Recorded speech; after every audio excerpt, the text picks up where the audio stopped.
የማህበራዊ ሚዲያ ላይ መነጋገር ከሆነች ህይወታችን መካከል አንደኛው ማርያማዊት ነች። እጅግ በጣም ያሳዝናል። ሁላችሁም ፈጣሪ ማር በሉት። ማስተዋቂያ የሚሰራው አካል ካራክተር ራሱ ይሄ የክርስትና ዲሲፕሊን ወይም ደግሞ ቤተክርስቲያናዊ ስነ ምግባር የሚባለውን የተላበሰ ነው ብዬም አላስብም። ሰላም ሰላም፣ ውድ የተከበራችሁና የተወደዳችሁ የዚህ ቻናል ቤተሰቦች እንዴት ናችሁ?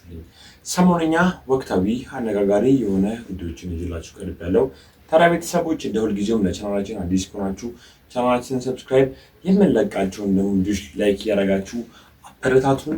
ወደ ቪዲዮቹ ቤተሰቦች ሰሞኑን እጅግ በጣም ብዙ ሰዎች ርዕስ አድርገው ሳምንት ሙሉ ሲቀባበሉት የነበረ ጉዳይ በአርሲ እየሞቱ ላሉ የሃይማኖት አባቶቻችን እንዲሁም ደግሞ እህት ወንድሞቻችን እንዲሁም ደግሞ በግፍ የተቃጠሉ ደግሞ ያሉትም ለአብያተ ቤተክርስቲያናትም ድምጽ ይሆን ነበር የተለያዩ ሰዎች። ታዲያ እስኪ አንዳንድ ቪዲዮዎችን አይተን ካህኔን መቱብኝ፣ አባደፈሩብኝ፣ ወገኔን እንደ ቀል ወደ አፈሩ ጉዞ አሰናበቱብኝ። እኔ ሳለቅሳለሁ፣ እኔ ሳነባለሁ፣ ለእምነቱ ብሎ ለወደቀውም ሰው ደሞ ጠርጓለሁ። ምን ያስለቅሰኛል፣ ምን ያሳዝነኛል፣ እንባ ጠራጊዋን ድንግልን ይዘናል። አይዞን ኦርቶዶክሶች፣ አይዞን ኦርቶዶክሶች፣ ይህም ቀን ያልፍና እንባችንን ጠርገን ነጭ ልብስም ለብሰን ቅዱስ ቃሉን ይዘን አደባባይ ወጥተን ኢየሱስ ክርስቶስ ከሁሉም ይልቃል እንመሰክራለን፣ እንመሰክራለን።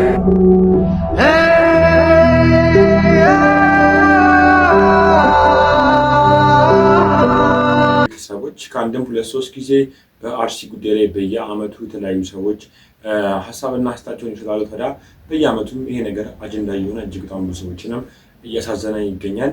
አሁንም ቢሆን ልንረሳቸው አይገባም።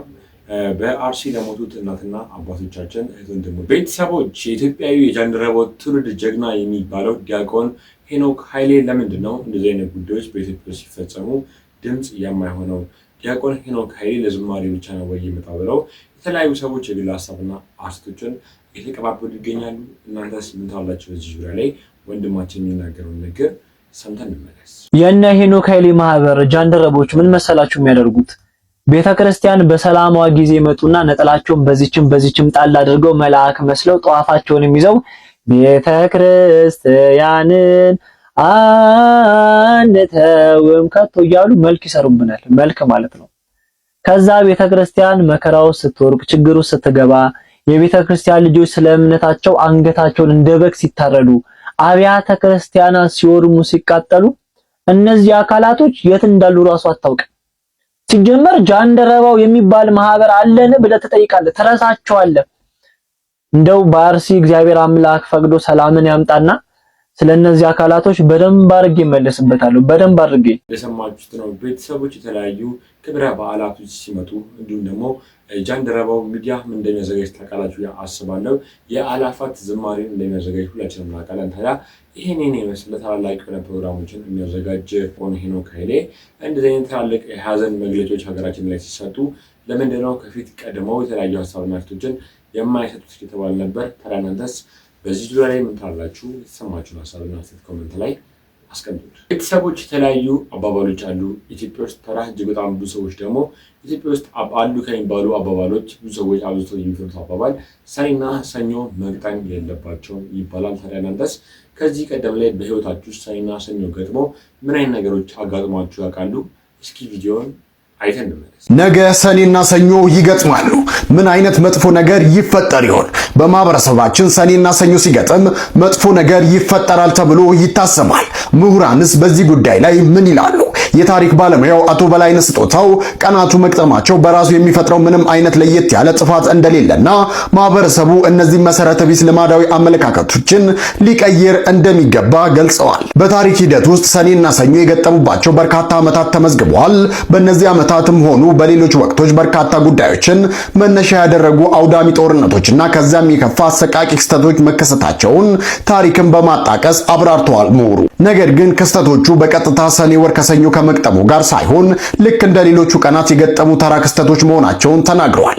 የሰኔና ሰኞ ክስተቶች መፈጠር የሰዎች ውሳኔንና የተፈጥሮ መስተጋብር ውጤቶች እንጂ ቀናትን ተከትሎ የሚመጡ ባለመሆናቸው ማህበረሰቡ ከሰኔና ከሰኞ ጋር ተያይዞ የሚነገሩ ልማዳዊ ፍርሃቶችን አስቀርቶ ወቅቱን ለተለያዩ ጠቃሚ ጉዳዮች ሊጠቀምበት እንደሚገባም ጠቁመዋል። ማንኛውም ቤተሰቦች ነገ ሰኔና ሰኞ ይገጥማሉ። እጅግ በጣም ብዙ ሰዎችም ይሄ አባባል እጅግ በጣም ትላልቅ ነገሮችን ይዞብን ይላሉ ያምናሉ። እናንተስ በዚህ ቪዲዮ ላይ ምን ታላችሁ? የተሰማችሁን ሀሳብና አስተያየት ኮሜንት ላይ አስቀምጡ። ሰዎች በቀጣይ ማሳያችሁ ቪዲዮ ምንድነው ዋልድባ ገዳም ላይ ያሉ አባቶቻችን እጅግ በጣም እንዳዘኑ እየተናገሩ ነበር። ታዲያ ያዘኑበት ዋና ምክንያትም ኮሜዲያን እሸቱ መለሰ በገዳሙ ላይ ተገኝቶ ያደረጋቸው የቪዲዮ መቀራረጾች እንዲሁም ደግሞ መነኮሳት እናቶቻችን ላይ ሲከታተል የነበረበት መንገድ እጅግ በጣም አግባብ የለውም እያሉ ነበረ። ታዲያ እጅግ በጣም ብዙ ሰዎችም መነኮሳት አባቶቻችን ተናገሩት ነገርን ተመርኩዘው ይህ ነገር መሆን አልነበረበትም ብለው እሸቱን እየወቀሱት ይገኛሉ። ይህን ቪዲዮንም አይተን እንመለስ። ማስታወቂያ የሚሰራው አካል ካራክተር ራሱ ይሄ የክርስትና ዲሲፕሊን ወይም ደግሞ ቤተክርስቲያናዊ ስነ ምግባር የሚባለውን የተላበሰ ነው ብዬም አላስብም። ገዳም ላይ ያን ያክል ፕሮሞት ለማድረግ እዛ ውስጥ ገብቶ መንፈሳችን ተሰብሮ እያዘን የአባቶቻችን ህይወት የእናቶቻችን ህይወት እያሰበን እኔ ለሰዓታት በማልቀመጥበት ቦታ አባቶቻችን እናቶቻችን ይህን መከራ ተቀብለው ለብዙ ዘመን ይኖሩበት ነው ብለህ ራስህን ስብዕናህን የምትገነባበት ራስህን የምትፈትሽበት ቦታ ነው እንጂ ልክ ዓለም ላይ እንዳለው ግርግር እጅህን እያወናጨፍክ በተለያየ መልኩ ህብረተሰቡን ምዕመኑ ሊይዝ በሚችል መልኩ የተለያየ ካራክተር እየተጠቀምክ ኦዲየንሱ መያዝ አለበት ብዬ አላምንም። ስለዚህ ብዙ ከመንገድ ላይ ጀምሮ ያለው ሁኔታ መንፈሳዊ ጉዞዎችን በመናደርግበት የበረከት ቦታ በመንሄድበት ሰዓት ላይ ራሳችን የተሰበረ ተምረን የህይወት ልምድ ቀስመን የምንመጣበት ቦታ እንጂ ዓለማዊ ሳቢውን ወስደን ገንዘብ ማምጣት ላይ ብቻ ፎከስ አድርገን የምንሰራው ስራ ከሆነ የቤተክርስቲያኒቱንም ገጽታ የገዳሙንም ገጽታ ትንሽ መልኩን ይለውጣል ብዬ ነው የማስበው። ታለው ቢያስባሉ ቤተሰቦች ምክንያቱም ዓለምን ንቀው በገዳም ውስጥ ከማንም ሰው ጋር መገናኘት አንፈልግም ብለው በገዳም ውስጥ ተሸሽገው የሚገኙት አባቶቻችንን መነኮሳት እናቶቻችንን ማሳረድ በዚህ ያክል ደረጃ ለማስጠንቀቅ ተብሎ አግባብ የለውም ብዬ አስባለሁ። እናንተስ ምን ትላላችሁ? የአባቶቻችንን ንግግር እንዲሰማችሁት ነው የተሰማችሁን የግል ሀሳብና አስተያየት ኮሜንት ላይ አስቀምጡ። አርቲስቶችም በአርሲ ለሞቱት አባቶቻችን እናቶቻችን ወንድሞቻችንም ድምጽ የሆኑ የተገኙ ነበር። ታዲያ ከነዛም አርቲስቶች መካከል በትላንትናው ዕለት እጅግ በጣም ትልቅ ኮንሰርት መዘጋጀቱን እናውቃለን። ታዲያ ትላልቅ አርቲስቶችም በዛ ፕሮግራም ላይ አልታደሙም እንዳሉም በስተመጨረሻም እየተሰማ ነበር። ታዲያ እጅግ በጣም ብዙ ሰዎችም በዚህ ጉዳይ ደስታቸውን እየገለጹ ነበር። ታዲያ ከነዛ አርቲስቶች መካከልም እና ዮማሪዎስ እና ሄኖክ ድንቁ እንዲሁም ደግሞ አንጋፋና ታዋቂ የሆኑ ትላልቅ አርቲስቶችም በዚህ ፕሮግራም ላይ አልገኝም ብለው እንደነሳ ሚዲያ ያሉ ትላልቅ ዘፋኞችም ፕሮግራሙን መስረዛቸው የተነገረ ነበር። ታዲያ እጅግ በጣም ብዙ ሰዎችም በሀሳባቸው ተስማምተው ደስተኛ ሆነው ነበረ። በዚህ ዙሪያም ሌላ ልጆችን ምንድነው እየተካሄደ ያለው? ምንድነው ይሄን ጉዳይ ወደ መስመር ለማስያዝ ጊዜ እየተወሰደ ያለው ብዬ እኔ ጥያቄ መጠየቅ ፈልጋለሁ።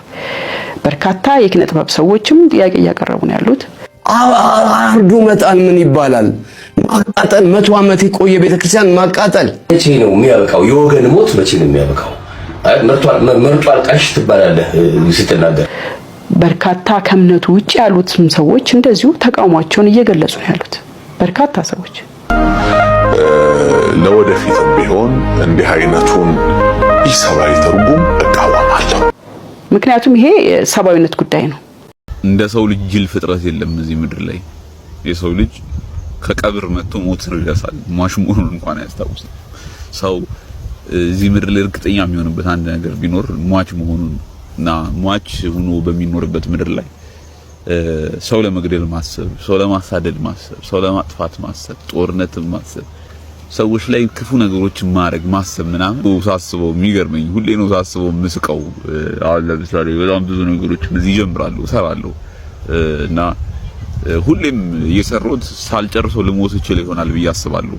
ታውቃላችሁ፣ ምክንያቱም መሞቻ ቀናቸው አይታወቅም እዚህ ምድር ላይ። ነፍስም አንድ ነገር ቢኖር መወለጃ ጊዜው ወደዚህ ምድር መምጫ ጊዜው እና መሞቻ ጊዜው ነው። ባላሰብነው ሰዓት ባልገመትነው ጊዜ ነው እዚህ ምድር የመጣ ነው። ከዚህ ምድርም ስንሄድ ጭራሽ ባልተዘጋጀንበት ባላሰብነው ሰዓት እንደሚሆን አልጠራጠርም። እና ሁሌ የሆኑ ስራዎችን ሲጀምር የሆነ ነገር ሳደርግ ምናምን ስቃለሁ፣ በውስጤ ስቃለሁ። ምክንያቱም ምናልባት ሳልጨርሰው ሞት ይሆናል፣ ምናልባት እንደዚህ ምለፈው ምናምን በቃ ተራ የሚባክን ነገር ብሎ ሊቀር ይችላል። ይሄ ትክክለኛ ተፈጥሮ ነው። እንዴት እንደዚህ ታስባለህ ጨለምተኛ ነው ምናምን የሚል የጅል አስተሳሰብ ሊመጣ ይችላል። እኔ ሟች መሆኔን አውቄ እንደ ሟች ሰው መኖር ነው እና ምን ልላችሁ ነው፣ ሟች ሆናችሁ የምትኖሩበት ምድር ላይ ሁሉን ነገር እርግፍ አድርጋችሁ የተጠራችሁ ሰዓት ውልቅ ብላችሁ የምትሄዱበት ምድር ላይ ሆናችሁ መጨካከን፣ በዚህ ያህል መጠን መከፋፋት፣ በዚህ ያህል መጠን መጠላላት ያስቀኛል። አሁን ለምሳሌ የፈለገ የምጠላው ሰውዬ ምናምን መጨረሻ ላይ ተያይዘን እንሄዳለን። እዚህ ምድር ጥለን ማንም እዚህ ምድር ላይ ዘላለም የለም። ግን ቢያንስ እቺ ምንድነው ቀጠሮ የሌላት ሞት እስክትመጣ ድረስ እቺ እንደ ሌባ ድንገት የምትመጣው እና ይዛን የምትሄደው ሞት እስክትመጣ ድረስ በተቻላችሁ መጠን መልካሙ፣ በተቻላችሁ መጠን ክፋትን ከውስጣችሁ አርቁ። በተለይ ትርጉም ያለው ሰው ሆናችሁ ኑሩ። ትርጉም ያለው ሰው ሆኖ የሚኖረው ለራስ በመስገብገብና ያገኙትን ሁሉ በማከማቸት አይደለም።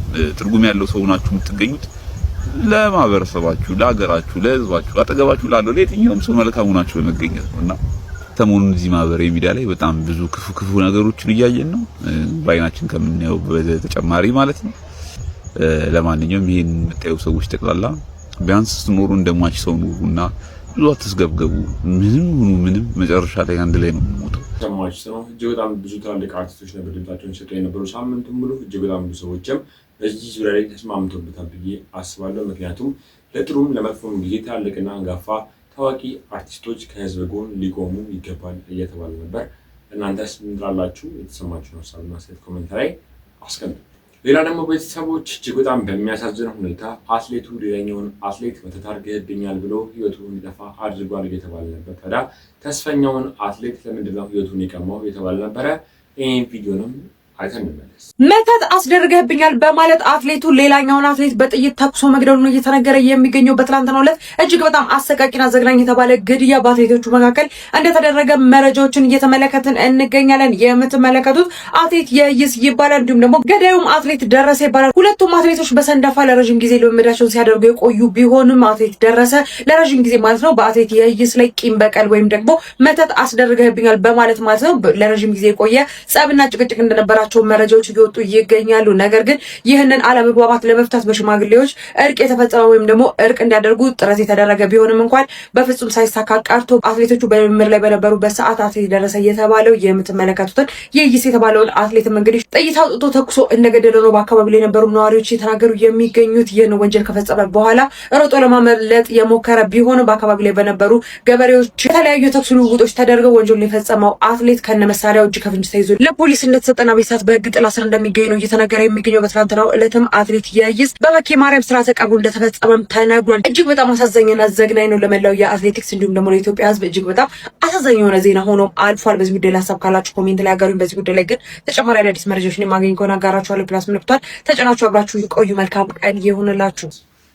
ቤተሰቦች እጅግ በጣም አሳዛኝ ነገር ነበር የተሰማው። ሳምንቱን እጅግ በጣም አሳዛኝ ነገር ነበር ስንሰማ የነበረው። ተራ ከእነዛም ጉዳዮች መካከል አንዱ ይሄ ነበር። እናንተስ ይህን ድርጊት እንዴት አገኛችሁት? የተሰማችሁን ሀሳብ ኮሜንት ላይ አስቀምጡ። ደግሞ ቤተሰቦች መምህር ምህረተአብም እጅግ በጣም የተለያዩ ንግግሮችን እያስተማሩ የተናገሩ ነበር። እስኪ ደግሞ የመምህር ምህረተአብ ንግግሮችንም ሰምተን እንመለስ።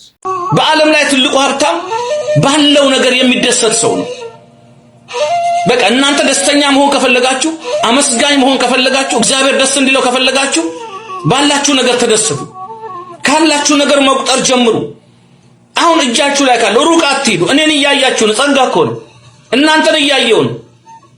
እኔ አሁን እግዚአብሔር ለማመስገን ይኸው ጤና ስላለኝ እኮ ቃላቶቼ ተከናውነው የእግዚአብሔርን መልእክት ወደ እናንተ አንደበቴን አከናውነው። ይሄ ተአምር እኮ ነው። እኔ እኮ ሌላ ተአምር ከእግዚአብሔር ፈልጌ አላውቅም። እቺኑ የምጮህባትን ነገር ይስጠኝ። እንዴት ከልቤ እግዚአብሔር እንዲፈልቅ አድርጎ ቃላትን ከቃላት አስተካክቼ አንደበቴ ወደ እናንተ መጥቶ እናንተም ደግሞ እኔ ጸጥ ብላችሁ ስትሰሙ ሁለት ጆሮአችሁ እንዲሰማ ሲያደርግ ወደ ልቦናችሁ ሲሄድ መንፈሳችሁን ህይወታችሁን ቃሉ ሲቀይር ይሄ እኮ ተአምር ነው። ስንቶች ይሄን አጥተው የተቸገሩ ያሉ አሉ። ክርስቲያኖች እግዚአብሔርን ባላችሁ አመስግኑ። እስከዛሬ ኢዮብን ለምንድን ነው የምናመሰግነው? ኢዮብ እኮ ያለውን ነገር ነው መቁጠር የጀመረው። ባለው ነገር ደስተኛ ነው። መጀመሪያ ከእግዚአብሔር ተቀበለ ሁሉን ነገር መልሶ ለእግዚአብሔር ሰጠ። ውድ ነገር አላችሁ። ውድ ነገራችሁን እንግዲያስ እግዚአብሔር ጋር አስቀምጡ። ልጅ ወልዳችሁ ልጅ ላይ አታተኩሩ። ልጆች ወልዳችሁ ልጄ ሰፋ አትበሉ። ልጆችን ስትወልዱ መልሳችሁ እግዚአብሔር ልጆች አንተ ናቸው ብላችሁ ለእግዚአብሔር ስጧቸው። ሀብት ካላችሁ ጥሩ አሁን ብዙ ቢሊየን ብር ቢኖር ባንክ ላይ የምናስቀምጠው ከቢሊየን በላይ የሆኑ ውድ ነገሮችን እግዚአብሔር ይሰጠን፣ መልሰን ለእግዚአብሔር እንስጥ። ኢዮብ ባጣ ሰዓት ተመስገን ያለው ባገኘ ሰዓት እግዚአብሔር ጋር ስላስቀመጠ ነው። ባጣ ሰዓት ያላማረረው ባገኘ ሰዓት ተመስገን ብሎ ለእግዚአብሔር ስለሰጠ ነው። ያለውን ነገር ስለቆጠረ ነው። ዲያብሎስ እንዲያጉረመርም ተመስገን እንዳይል እኮ ያላደረገው ነገር የለም። በዛ መጣበት ይሄ ጎደለ አለው። መጀመሪያ ልጆቹን በአንድ ቀን ነው የገደለበት። እዛም ቤት አንድ ሬሳ፣ እዚህም ቤት አንድ ሬሳ፣ እዛም ቤት አንድ ሬሳ። እንዴ በጣም ከባድ ነው። ዛሬ እንኳን 10 ልጅ በአንድ ቀን ሞቶበት ይቅርና ማን ነው አንድ አውሱዙ መኪና እኮ ተገልብጦበት አንድ ኤፍኤሳ ተገልብጦበት ምን ነው ለኔ ባረገው ብሎ ደረቱን ይደቃ ባለጠጋ ቃል ገብቷቸዋል። ሀብትን እኛ ፈጠር ነው እንጂ ሀብት አልፈጠረንም። ሀብት ለኛ እንጂ እኛ ለሀብት አይደለንም። ስለዚህ ለዛ የሚጨነቁ ሰዎች አሉ። በአንድ በሬ በአንድ ዶሮ መጥፋት ምክንያት እግዚአብሔርን የሚያማሩ የለህም የሚሉ አሉ። እና ኢዮብ ግን ያ ሁሉ ልጆቹ በአንድ ቀን ሞተው እዚያም ቤት ታላቁ አልጋ ሲገባ ሬሳ፣ እዛ ጋር ሬሳ። ግን በዚህ ሁሉ ሰዓት ውስጥ ሰይጣን እንዴት ዋልክ ሲለው መቼም 10 ልጅ ሞቶበት ልጅ አልባ አድርጌው እዛ ጋር በአንዷ እዛ ጋር አንዷ ትዝታቸው ራሱ ከባድ ነው። ማን ነው ይሄን የሚያደርገው እንዴ? እኔ በአንድ ቀን 2 ልጆቿን እቺ የታረዱባት እናት ጋር ላጽናና ሄጄ ቤት ውስጥ ያለችው ያመነቻት ልጆቿን 2ቱን አርዳ ገላ እሷን ላጽናና ሄጄ እንደ ቤተሰቦች መምህር ምህረተአብ እጅግ በጣም ከኢትዮጵያ ደዊል ሚል ፕሮግራም ለነበራቸውም ሁላችንም እናውቃለን። ታዲያ እጅግ በጣም ሰዎችን መምህር ምህረተአብን ይናፍቁኛል ነው ይሳል። ምክንያቱም መምህር ምህረተአብ በቻት ሀገራችን ላይ ቢሆን ኖሮ ከዚህ በፊት እንዳደረግነው የትኛውም አይነት ቤተክርስቲያን ተሰብስበን ድምጻችንን እናሰማ ነበር እየተባለ ነበር። ታዲያ የመምህር ምህረተአብ ንግግሮችንም ትምህርቶችንስ እንታገኛቸው። በቀጣይ ደግሞ ማሰማችሁ ቪዲዮ ምንድነው? አርቲስት ማራማዊት አባተ ባለፈው ሳምንት ላይ ውርርድ አድርጌ ውርርዱን ካሸነፍኩኝ በኋላ ብሩን ለማን እንደምሰጥ ግራ ስለገባኝ ነው ለቤተክርስቲያን ማስገባት አልችልም። እናንተ ተቸግሯላችሁ ታስቡ ሰው ካለ ያን ሰውዬ ስሙን ንገሩና ለነሱ ውስጥ ያለች ነበር። ታዲያ እጅግ በጣም ሰዎችም በዚህ ንግግሯ ተቃውሞ እያደረጉባት ነበረ። የተለያዩ ሰዎችንም ሊጠቁሟት ነበረ። ይሄን ቪዲዮዎችንም አይተን የማህበራዊ ሚዲያ ላይ መነጋገር ከሆነች ህይወታችን መካከል አንደኛው ማራማዊት ነች። ማራማዊት አውቃ ይሁን ሳታውቅ ይሁን አላውቅ፣ ምናልባት አጠገባ ያላችሁ ትነግሯታላችሁ። ያው እህት ስለሆነች ቅዳሴና ቁማር አብሮ አይሄድ። ቪዲዮ አላሳያችሁ መጀመሪያ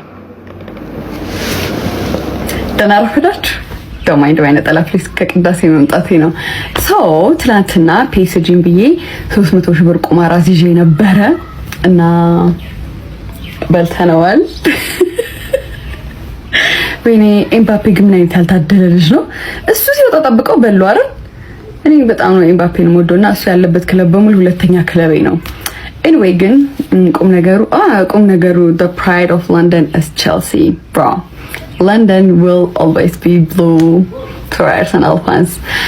እና ምን ልላችሁ ነው የበላሁትን የቁማር ብር ከራሴ ብር ጋር ስለማላነካካው ምን እናድርገው ልላችሁ ነው። ብሩን ለቤተ ክርስቲያን መግባት የሚችል አይመስለኝም። ሶ አሪፍ ሐሳብ አምጡና ኮሜንት ላይ መርጠን ከዛ ውስጥ ለአንዱ ነገር እናደርገዋለን ብሩን። and thank you PSG ነገ ደግሞ ጾመ ሐዋርያት ይጀምራል። የሰኔ ጾም መልካም ጾም ይሁንልን ለሁላችንም። መልካም ቀን። ወዳችኋለሁ። አሪፍ ኮሜንት ጻፉ። ባይ። እንኳን ደስ ያላችሁ። 300 ሺህ ብር ቁማር አስይዤ ነበረ። አሁን ከቅዳሴ መልስ መጥቼ ከራሴ ብር ጋር አልቀላቀረው። በነገራችን ላይ ከራሳችሁ ብር ጋር የማትቀላቀሉት የኃጢአት ብር ነው። ቅዳሴ ለመቀደስ ነው የምትሄዱት። ቁማሩ ደግሞ ኃጢአት ለመስራት ነው የሰራችሁት። ሁለቱ አብሮ አይሄድም። አንደኛ ሁለተኛው ነገር አንዳንድ ቪዲዮዎች ባትሰሯቸውና ለንስሐ አባታችሁ የምትነግሩት ብቻ ቢሆናችሁ። ቁማር እኮ ንስሐ የሚሰጥበት ጉዳይ ነው እህታችን። እና ብትሰጡት ማለት ብዙ ቪዲዮዎች ላይ አንዳንድ ጉዳዮች ለምእመን የማይገለጹ ለህዝብ የማይገለጹ አሉ። በእርግጥ ተከታይ እንዳላችሁ ታውቃላችሁ አይደል? ማህበራዊ ሚዲያ ላይ ስለቁት በግላችሁ ለምትወዷቸው ሰዎችና ይሄ ድጋፍ ላላችሁ ሰዎች ብቻ አስባችሁ የምትለቁት ከሆነ ለነሱ ፐርሰናል ይላኩላችሁ። ማህበራዊ ሚዲያ ላይ ስትለቁት ለሁላችንም ነው የሚደርሰው። ማህበራዊ ሚዲያ ላይ የወጣ ነገር ደግሞ አትተቹኝ፣ አታሞግሱኝ፣ አትውቀሱኝ ማለት አይቻልም። ማህበራዊ ሚዲያ ላይ ያሰጣችሁትን የገዛ ገመናችሁን ደግሞ ክፉን ክፉ ደጉን ደግ እንልላችኋለን። ክፉን ክፉ የምንላችሁ ቅዳሴውን ደግ ብለን ቁማሩን ግን ኃጢአት ነው፣ በደል ነው፣ ክፋት ነውና ንስሐ ግቡበት እንላችኋለን። ይሄ ብር ሲጀምር ባትቀበዩ ይሻልሻል። የመጀመሪያው። ሁለተኛው ነገር ኃጢአት ስለሆነ ነው ካንቺ ገንዘብ ጋር ያልቀላቀልሽው አይደለም። ይሄ ጉዳይ ለቁማር በዮቹና ለቁማር ገንዘቡን ለሚካፈሉ ሰዎች የምትነግራቸው ሳይሆን ያንቺን የኃጢአት ብር ለምንድን ነው ሌላው የሚበላውስ? የኃጢአት ብርን ቤተክርስቲያን እንደማትቀበለው ሁሉ የኃጢአት ብርን የምታበያቸውን ሰዎች ስለምታደርጊያለሽ። ለምንስ ምዕመናን በድነታቸው ያንቺን የኃጢአት ብር ተቀብለው ኃጢአት ታስገቢያቸዋለሽ? ለምን ለቤተክርስቲያን ባሰጭ እንኳን ለበላሽው ሰው መልሰሽለት ይቅርብኝ ብለሽ ንስሐ አትገቢም? አያችሁ፣ ጳጳሱ ስለ ምዕመናን አይጨነቅም። ካህኑ ስለ ቤተ መቅደስ ስርዓት አያገባው። ምዕመኑ ደግሞ ቅዳሴም ቁማርም ኃጢአትም ቅድስና እኩል ያስኬደዋል። እኛ የቱ ጋር ነው ያለነው ካላችሁ፣ ሁለቱም ቦታ እግራችንን ረግጠናል። መቀደስም መረገምንም እኩል እንወደዋለን። መገደልንም መጽደቅንም እኩል እንፈልገዋለን። ወንድሜ እህቴ፣ አንተ ኦርቶዶክሳዊ ነህ ባትሆንም ኢትዮጵያዊ ነህ ባትሆንም ፕሮቴስታንት ነህ ባትሆንም ሙስሊም ነህ፣ ነገ የሙስሊም ወንድሞች ሞት የሌላው ኢትዮጵያዊ ሞቱ አይደለም። ነገ የአንዱ ፕሮቴስታንት ሞት የሌላው ኢትዮጵያዊ ሞት እኮ ነው። በንጹሃን ግድያ ላይ የማንጮህ ከሆነ ፖለቲካዊ ትጥቀና ስንቅ ይዘው ሽምቅ ገብተው ከመንግስት ጋር ከሚዋጉት አንጻር አይደለም የምናገረው። በሰላም ቤታቸው ተቀምጠው እምነታቸውን እያከበሩ ተለይተው በእምነታቸው የሚገደሉ ኦርቶዶክስ ላንተ ዛሬ አይገድህም፣ ላንቺ ዛሬ አይገድሽም። ያንቺ ቤተሰብ አይደሉም። ጎንደር ስላለ የአርሲዎቹ ወንድሞች አይደሉም። ትግራይ ስላለ የአርሲዎቹ ወንድሞች አይደሉም። አርባ ምንጭ ስላለ ያንተ የአርሲዎቹ ወንድሞች አይደሉም። ጋሞ ጎፋ ስላለ ያንተ የአርሲ ወንድሞች አይደለም። ወለጋ ላይ ስላለ ያንተ ወንድሞች አይደለም አርሲ ያሉት። ድሬዳዋ ላይ ስላለ ያንተ ወንድሞች አይደለም አርሲ ያሉት። ቤተሰቦች ነገሩ ትክክል ነው ብዬ አሁን ንግግሯን እንዳያችሁት ነው። እጅግ በጣም ሰዎች እንደሚያስቆጣ የነበረው ነገር ምንድነው? ከቤተ ክርስቲያን ነው የመጡት ብላ በቤተ ክርስቲያናዊ አለባበስ ነጥሯን ለብሳ ነበረ። ይህ ነገር ስተናገር የነበረው ታዲያ ዓላማዊ ድርጊት ካደረግሽ በኋላ ምንድነው መንፈሳዊ አለባበስ ለብሰሽ መጥተሽ እንደዚህ የምታደርጊው? ለተለያዩ ሰዎችም ሀሳብና አስተያየት የሰጡባት ነበረ። ለማንኛውም እናንተስ ቤተሰቦች ምን ትላላችሁ? የተሰማችሁን ሀሳብ ኮሜንት ላይ አስቀምጡልን። ቤተሰቦች አንጋፋው ጋዜጠኛ ዮናስ ከበደ ከኢቢኤስ ቲቪ ለቋል። እጅግ በጣም ብዙ ሰዎች እያልነበር በስተመጨረሻም ግን ከዓመት እረፍት ወስጄ ከቤተሰቦች ጋር ኢንጆይ እያደረኩ ነው የተዝናናሁ ነው እንጂ አልወጣሁም እያለ ነበር። ታዲያ እጅግ በጣም ብዙ ሰዎችም ተናፍቀሃል እያሉት ነበረ። የስራ ባልደረቦቹም እጅግ በጣም አብዝተው እንደተናፈቁትም የተናገሩ ነበረ። ይህ ቪዲዮችንም አይተን ነበር። ሌላ አንድ ጥያቄ አለኝ። መቼ የምትመጣው? መቼ ነው የምመጣው? ትንሽ ያው ቫኬሽን ትንሽ አራዝሜ ነው። ስለዚህ ያራዘምኩት ትንሽ የእረፍት ጊዜያት ስላሉኝ የዓመት እረፍት የተጠራቀሙ ስላሉኝ እነሱ የዓመት እረፍት የተጠቀሜ ሪፍሬሽ አድርጌ በከባድ ግን አሁን የተቀመጥኩበት ቦታ አካባቢ በጣም በቃ ፕሮፌሰር የምናናግር እየመሰለ ነው። የሆነ ላይብረሪ ውስጥ የሆነ እንደሰማችሁ ነው ቤተሰቦች። እጅግ በጣም ብዙ ሰዎች አብዝተው የሚወዱት ጋዜጠኛ ዮናስ ከበደ ከኢቢኤስ ቲቪ ጋር እንደሌሎች ጋዜጠኞች አለመለያየቱን፣ ታዲያ አሁንም የስራ እረፍት ላይ እንደሆነም የስራ እረፍቱን አልተወሰነ ጊዜ እንዳራዘመውም በቪዲዮ ኮል ይሄን በዚህ የመሰለ ቆይታ እያወራቸው ነበር። እጅግ በጣም ብዙ ሰዎችም ደስተኛ ሆኗል ብዬ አስባለሁ። በቀጣይ ደግሞ ማሳያችሁ የሚመሩ የተለያዩ አርቲስቶች በሚሆኑበት ሰዓት ላይ እጅግ በጣም እንደሚያሳዝንም ሁኔታ ኮሜዲያኑ በጠና እንደታመመ የተነገረ ነበር። ታዲያ ኢቢኤስ ቲቪን የረገጡ ሰዎች ምን እያጋጠማቸው ነው እየተባለ ነበር። ታዲያ እጅግ በጣም ብዙ ሰዎችም ከኢቢኤስ ቲቪ ገድ ጋርም እየገዙት ነበረ። ይህን ቪዲዮንም አይተን እንመለስ። እጅግ በጣም ያሳዝናል። ሁላችሁም ፈጣሪ ማር በሉት። አካውንቴ ሻዶ ባን ውስጥ ስላለ ሁላችሁም አምስት ጊዜ ኮፒ ሊንክ አድርጉት። በስታንዳፕ የኮሜዲ ስራዎቹና ዋሻው እንደ በተሰኘው ፕሮግራም ተወዳጅነትን ያተረፈው ኮሜዲያን አሌክስ በጠና ታሞ ሆስፒታል መግባቱ ተነግሯል። ታዲያ ይሄ ጨዋታ አዋቂና የሳቅ ምንጫችን የሆነው እጅግ ሰው አክባሪው ኮሜዲያን አሌክስ በጠና ታሞ ራስ ደስታ ሆስፒታል እንደሚገኝ ተነግሯል። እናም ሁላችሁም ኮሜንት ላይ ፈጣሪ ማር እያላችሁ በየሃይማኖታችሁ ጸሎት አድርጉለት። ቤተሰቦች ኮሜዲያኑን እግዚአብሔር ምሕረቱን ይስጥልን ይማርልን። ባለፈው ወር ላይ ኮሜዲያን ፍልፍሉ ታመመ ቀን። ታዲያ በዚህኛው ወር ደግሞ ይሄን ነገር እየሰማን ነበረ። እጅግ በጣም ትላልቅና አንጋፋ የሆኑ ኮሜዲያኖች በጠና እየታመሙ እንዲሁም ደግሞ ህይወታቸው እያለፈ እንደሆነ እየሰማን ነበረ። በዚህ ዓመት ላይ ታዲያ እጅግ በጣም ብዙ ሰዎችም ምን እየነካቸው ነው እየተባለ ነበር። እናንተስ ምን ታላችሁ? እግዚአብሔር ምሕረቱን ይላግልት ብዬ እኔ መልካም ምኞቴን እመኛለሁ። እናንተ የተሰማችሁን ሀሳብና ኮሜንት ላይ አስቀምጡልን። ወደ ኔክስት ቪዲዮ። በቀጣይ ደግሞ ቤተሰቦች ማሳያችሁ ቪዲዮ ምንድነው? አንድ አባታችን ሚስጥራችሁን ለማንም ቢሆን አትናገሩ። በተለይ ደግሞ በትዳር ውስጥ ያላችሁ ሚስጥር የትዳር አጋራችሁና እናንተ ብቻ ናችሁ ልታውቁ የሚገባው፣ ሶስተኛ ወገን መቼም ቢሆን ሊሰማው አይገባም እያሉ ጠቃሚ ምክሮችን እያስተላለፉ ነበረ። እጅግ በጣም ደስ የሚል ትምህርት ነው ብዬ አስባለሁ። ለእናንተ ቤተሰቦችም ይዤላችሁ የመጣሁት ትልቅ ትምህርት ትማራችሁበታላችሁ ስላሰብኩኝ ነው። እንመካከል። ባልና ሚስት የሆናችሁ አንድ ነገር ልምከራችሁ።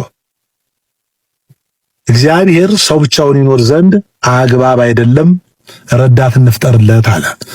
ከአንድ ግራ ጎኑ እንቅልፍ ሰጥቶ ፈጠረ። አዳምንም አነቃው። አዳምን ባያት ጊዜ ይቺ ሴት ናት። ሴት ማለት ምትክ ነው። የኔ ምትክ ነች ማለት ነው። ስሟም ሔዋን ትባል አለ። ስለዚህ ትዳር ለሶስት ነገር ነው የሚያስፈልገው። ሶስት ነገር ሲባል ለመረዳዳት፣ ዘር ለመተካት፣ ከኃጢአት ለመጠበቅ።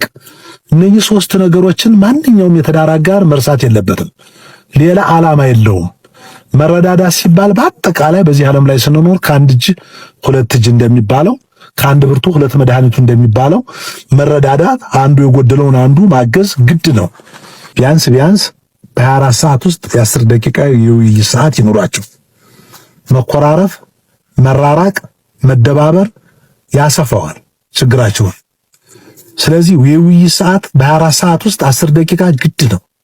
መወያየት በግልጽነት መወያየት ያስፈልጋል። መረዳዳት ደግሞ መጸለይ፣ አብሮ መስገድ፣ መጸለይ፣ መመካከር፣ አንተ ትብስ መባባል፣ እነዚህ ነገሮችን በየቀኑ ማሳደግ ትዳር የሚያድግ ነው እንጂ ቀጭጮ የሚቀር አይደለም። ትዳር ስንይዝ ሶስት ነገሮችን ታሳቢ ያደረገ መሆኑን ይህ ሶስት ነገር ደግሞ እንዳይጓደል አጥብቆ መጠበቅ እንዳለብን ሁላችሁም ባጭሩ ይህም መረዳት እንዳለባችሁ እፈልጋለሁ። እጅግ በጣም ትክክል ነው ያስባሉ። ቤተሰቦች ባልና ሚስት በሚጣሉበት ሰዓት ላይ የተለያየ ነገሮችን የቤታቸውን ገመና ሊናገሩ ይችላሉ። ታዲያ ይህን ነገር ደግሞ ሶስተኛው ግን ከሰማው መቼም ቢሆን ይህን ነገር ከአይምሮ ሊረሳው አይችልም። እንዲሁም ደግሞ ሌላ ሰው አውጥቶ ውጭ ሊናገር ይችላል። ታዲያ በመሀላቸው ግን ያለ ጸብ ግን ባልና ሚስቶች መሀል ሌላ ሰው ካልሰማው፣ ሌላ ሰው ካላስታረቃቸው፣ በራሳቸው ከተግባቡ ግን መቼም ቢሆን ትዳራቸው የማይሆን ነገር ውስጥ እንደማይደርስ ነበር አባታችን ሲናገሩ የነበሩት። ጠቃሚ ትምህርት ነው ብዬ አስባለሁ። አባታችን በረከታቸው ይድርብን። እጅግ በጣም ትልቅ አጋፋ አባት እንደሆኑ የተነገረ ነበረ። እናንተስ ምን ትላላችሁ? እግዚአብሔር ተራራላችሁ ሰዎች ተራራችሁን ይባርክላችሁ፣ ይጠብቅላችሁ። ቤተሰቦች ለዛሬ ይዤላችሁ የመጣው ቪዲዮ ይህን ይመስላሉ። በቀጣይ እናንተ ቁም ነገር አስጨምጣለሁ። ሀሳብና አስተያየቶችን እንደወጣው ላይ ማስዋችሁ ቪዲዮችን ይዤላችሁ እመጣለሁ። ስላዳመጣችሁ አመሰግናለሁ። ቴንክ ዩ